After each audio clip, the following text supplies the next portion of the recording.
Please become a Patreon and support the show. Merci. And now our host, Stephen Lee Morris. In 1935, the Negro Theatre Unit of the Federal Theatre Project hired the then 20-year-old Orson Welles to direct an all-black production of Macbeth, which he relocated to Haiti, and the production became nicknamed Voodoo Macbeth. Voodoo Macbeth is the title for a newly released or recently released film that was really created out of the University of Southern California and is now making its way around the festival circuit. It stars actor Inger Tudor, who is here to join us today and to tell us about that and her work on the Los Angeles stage. Inger, in addition to being a graduate of the Harvard Law School, works with Rogue Machine, with Road Theatre Company, with Antaeus Company. She has worked at Boston Court Performing Arts Center and many other local companies. Inger Tudor, welcome to Animal Farm. Hello, how are you? Well, thank you. You play the lead in a fairly recently released film called Voodoo Macbeth. Yes. And perhaps you could just tell us about that, how it came to be, how you were contacted by the film company, and what's happening with it now, because it's a very interesting premise. Well, it's actually a special project out of a class at USC that they take one idea for the season. You have 8 writers, and together they write a cohesive script. So they decided to focus on a lot of, I didn't know this, and I'm a little frustrated that I didn't know this, but in the 1930s, as part of the Federal Theatre Project, there was the Negro Theatre Unit in Harlem, and it was co-directed by Rose McClendon, that's the character I play, who was a Black Broadway diva at the time, and her co-director was John Houseman. They wanted to do an all-Black production of Macbeth. So they decided to hire a 20-year-old Orson Welles, who had only acted, never directed at that point, to helm the production. And he decided that instead of setting it in Scotland, since it was an all-Black cast, he decided to set it in Haiti. So the production became nicknamed Voodoo Macbeth. And they ended up, I think they did 10 sold-out weeks in Harlem, and then it toured around the country. So the film is all about the premise and the idea getting started and the obstacles that they dealt with in trying to get the show up. And the movie ends with the opening night of the play. And you play Lady M? I do, because that was one of the reasons that Rose McClendon wanted to do Macbeth, was that she wanted to play Lady M. So technically, Orson Welles is the star of the film. Houseman came to the studio today. And what did they want? They wanted me to direct the Negro Theatre Unit's production of the Scottish play. Macbeth? If I'm going to direct, it needs to be something that will put me on the map. Orson Welles, meet Rose McClendon. The play is set in 19th century Haiti, not with witchcraft, with voodoo. Voodoo? In some circles, a red tie has a certain meaning. What's that? He hired a white set designer and his wife as the producer. I have no limits. That's why you hired me. Jungle drums, din of the jungle canopy, voodoo spirits conjuring powers beyond imagination. I can assure you, that monstrosity will never see opening night. There are protesters outside right now who want us to fail. I'm tired of being nothing but a furnishing to you. Our leading man has disappeared. He has been detained by immigration. The New Deal funds American theater, not this dark commie, witchy mumbo-jumbo that you call voodoo. You don't know anything about sacrifice when you have to give up for your art. Let's take a break, everyone. No, we're gonna do it again and again until we get it right. Orson. Read a review that play was an abomination. Clearly you haven't seen the play. Why do you say that? Because if you had, you wouldn't have felt the need to pay me. Damn be he who cries. Enough. It's not too late to fix this. I'm not sure I know how. Let's talk.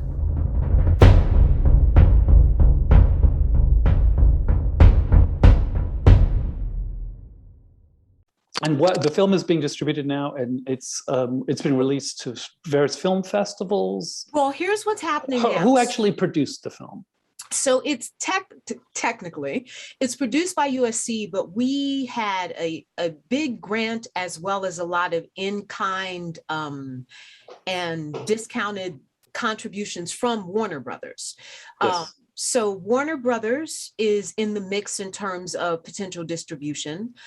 We're also doing, because we finished everything and we're just ready to start doing the festival circuit at the very beginning of 2020. And of course, the pandemic hit. Right. So we just started doing the festival circuit this year. And I'm sure, as you know, a lot of them have actually been virtual, but we have probably just starting in, I think, May, we started going to our first festivals that were actually in person. So we're still doing the festival circuit. We've gotten a few people who've expressed interest in distribution. So we're sort of waiting to get through the festival circuit because we've had some big festivals, we've had some great wins, and we've got a few more big ones. So what are some of the festivals you've been at? We were at the Sedona Film Festival, the Sonoma Film Festival, the Harlem Film Festival, the Charlotte Black Film Festival. We're about to be in the Catalina Film Festival. Tonight we have our LA premiere, our first live one as opposed to virtual, at Dances with Films. And we actually were also in the Pan-African Film Festival. That was our first festival, which was, they moved it. So it wasn't in February this year. I think it was in March. Mm-hmm. And you said many of these festivals have been online, have been digital, but yes, like the Pan-African Film Festival, which is usually over at the Rave Theaters in Crenshaw, they were virtual this year. But the Harlem Film Festival, the opening night was live, and we were one of the opening night features, so we went for that. But the rest of the festival was virtual. Yes. So it's been interesting. It is interesting. Before we get to the theater, and your theater, you're working with a couple of companies in Los Angeles. I just have to ask, you have a rather distinguished background. You're a graduate of the Harvard Law School, and you have the right to practice law in New York, should you choose, and you have chosen not to. I have chosen not to, yes. And I'm just curious what your reasoning is behind that. Well, all through college, all through law school. I also went to Harvard for college. So through college, through law school, I did plays. As a matter of fact, my third year, when you're writing your third year paper and I'm actually representing indigent defendants in criminal court, because you can do that as a third year student. I was also directing the third year play. So I'm a little crazy when it comes to that.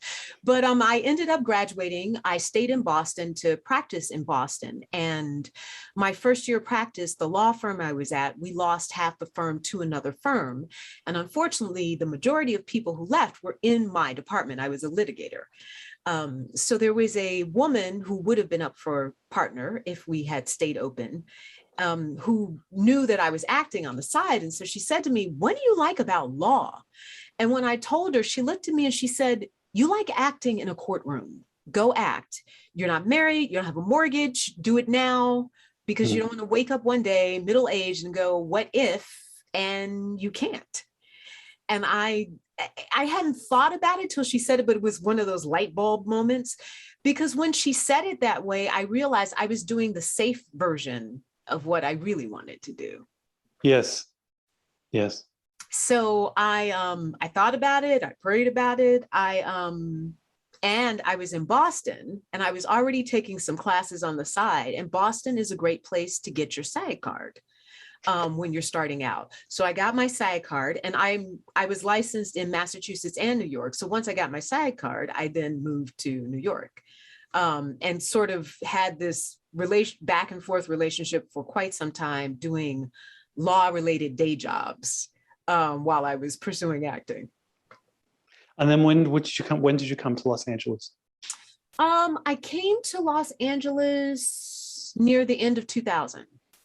So you've been out here a while. I've been out here a while. And that's when you really decided to cut the cord, at least for a significant segment of your life, to cut the cord from the law, from practicing law.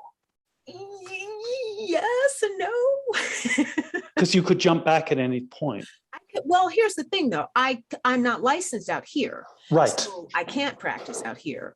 So here I would do things like what they call document review. So a lot of times if there's a big litigation case, they'll hire a group of either recently graduated law students or lawyers who aren't practicing like full-time. And we review literally hundreds of thousands of documents that they want to look at for a case. And we put them in all these various categories. So when they get ready to go to depositions or when they get ready to go to trial, they'll know, okay, well, if we need something on, I don't know, toxic torts, here are all the documents in that category. And they deal, and then the subcategories. So I did a lot of that. Interesting. But I always told everybody I was an actor. So it was great because I'm not good at being one of those people that sneaks out of work. That doesn't work for me. I'm not good at it. So I would just tell people, look, I'm an actor. I'll work as much as you want, but I need to be able to go for auditions. And it worked out for the most part. Did you find yourself gunning for film and television, or were you kind of drawn into this local stage scene, or both? A little bit of both. Like I moved here so I had been in New York acting for about 7 years before I moved out to LA. And one of the reasons I moved out here was I realized that in New York at the time, if you weren't a triple threat, they were looking for people with more film and television credits to do Broadway, and which of course is, theater actor, you want to do Broadway. So I moved out here to get more film and television credits. So you could work in New York. So I could work in New York. And somehow I have stayed out here. Yeah. Yeah. And has the bulk of your work been in theater or in film? Or where's your focus been?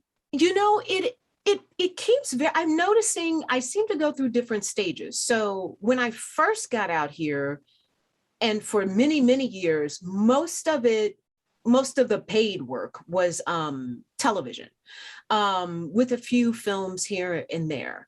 But theater always underlying, local theater, 99-seat theater, always in the back, because you need something to fill your art as well. And so you have worked at Boston Court, you've worked at Rogue Machine. And then you are kind of a guest artist at a couple of theaters, Hero Theater Company as well. Well, I'm a member at Rogue Machine. I'm a member at The Road. I am an associate member at Theater of Note, where I was actually at for about 18 years. And I sort of stepped away, but I maintained my membership. And then I'm a guest artist at Antaeus as well. And then I've done stuff at a whole bunch of other theater companies around the city, because sometimes you just end up doing a play somewhere. Sure. There's no law against that. No, thank goodness. Not yet. They're working on it.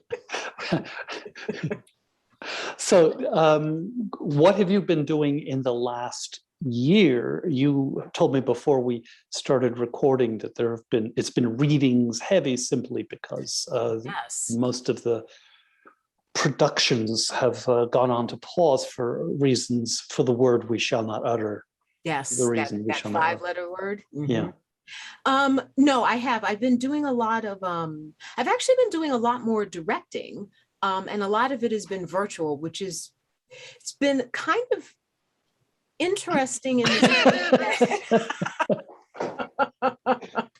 That word, that good. word interesting had at least 4 layers of subtext to it. Do go on. Do go on, Ingrid. It did, but no, I'm going to explain what I was saying. It's been great, and I've enjoyed it. And the nice thing has been, like you had mentioned before, just dealing with traffic and getting around.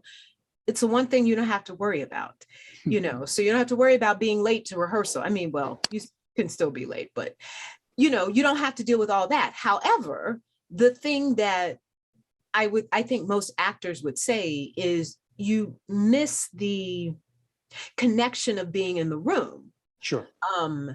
The flip side of that, however, is the audience, much like television, you're getting more of a close-up than you would in live theater. So in some ways, I think for the audience, it can have advantages because you can see more of what is going on, you know, when the person is thinking what's going on. So that's been interesting. But for the actor, but not necessarily for the play.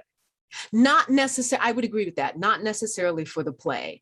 And the other thing that's become tricky, depending on what festival you're doing, is you end up sort of doing a hybrid between film and theater, because if it's one where they want something a little more produced, then after you've recorded everything, you're going back in and you're adding effects and you're trying to figure out, you know, how to merge things and have blackouts and have all this other stuff. So that's been really like I've learned more about editing short film doing theater, Zoom theater.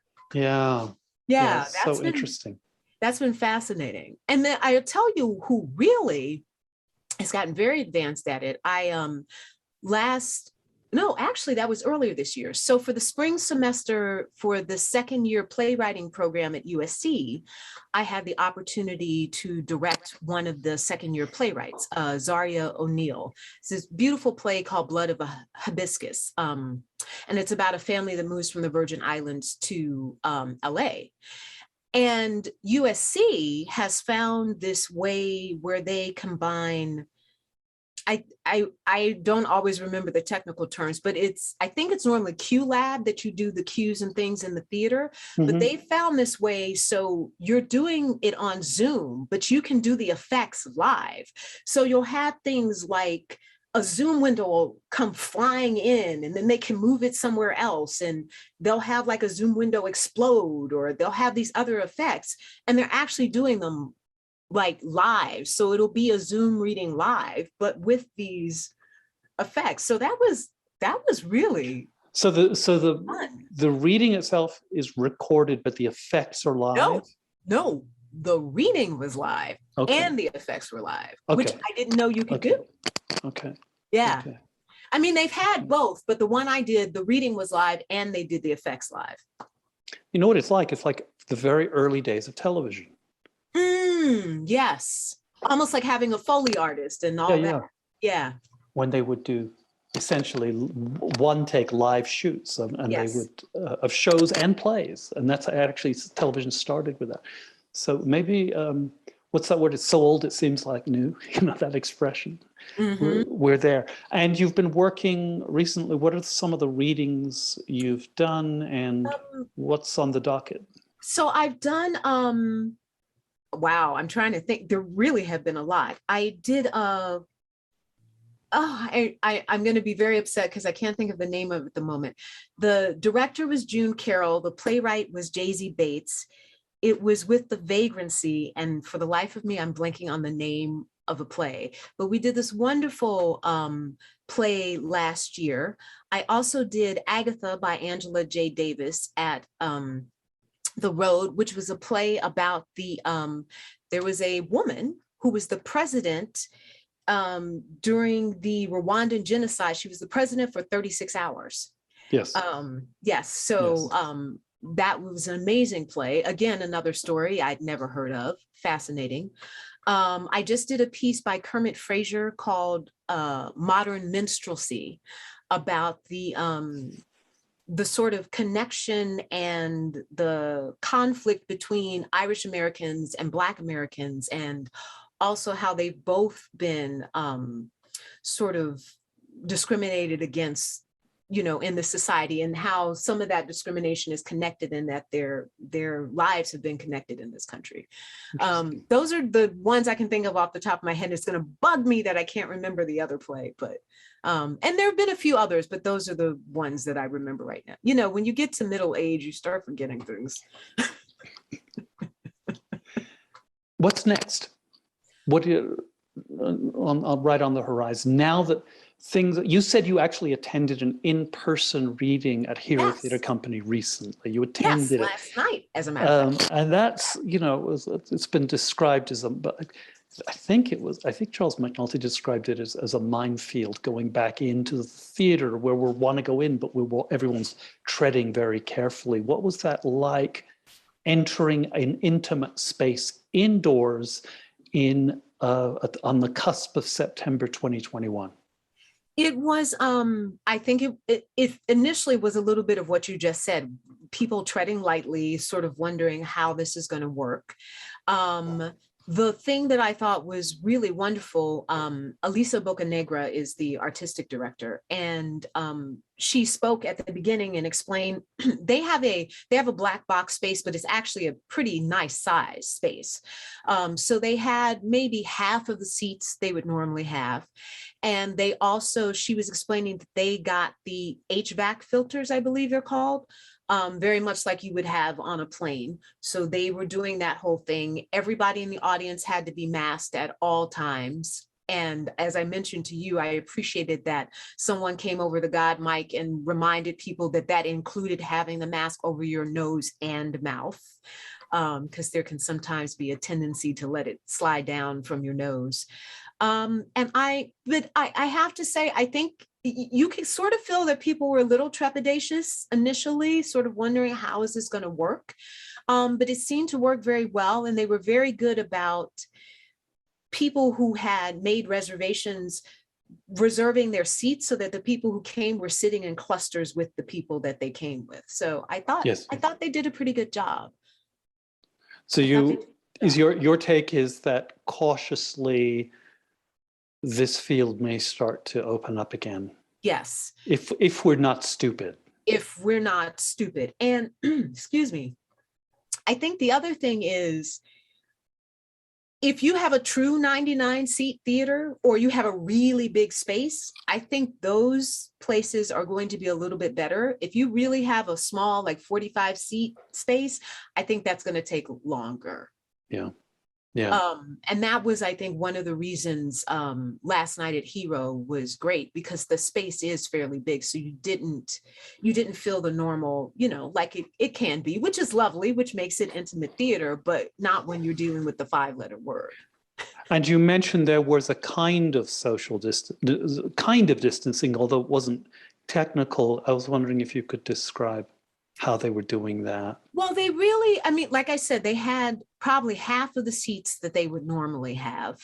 And I felt like I think there may have only been 3 rows, maybe 4 on the floor, but very long rows with a nice amount of distance between the rows. Now, the seats weren't necessarily spaced out, but between the rows were spaced out. And they also had a balcony, but they only had 1 row across the balcony.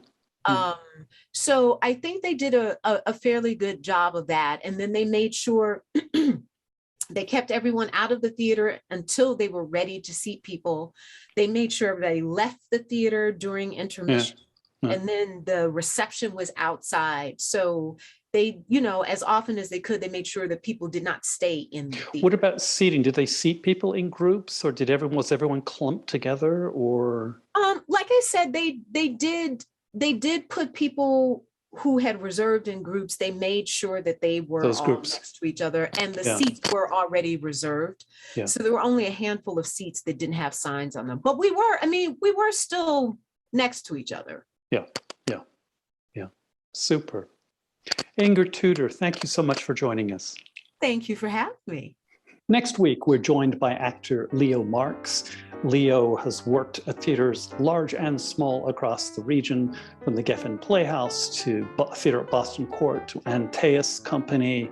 And he's also been behind the scenes, or is it a mixed metaphor to say behind the scenes and in the trenches, both on the attempted passage of Senate Bill 805 to protect theaters from the financial burdens placed on them by Assembly Bill 5.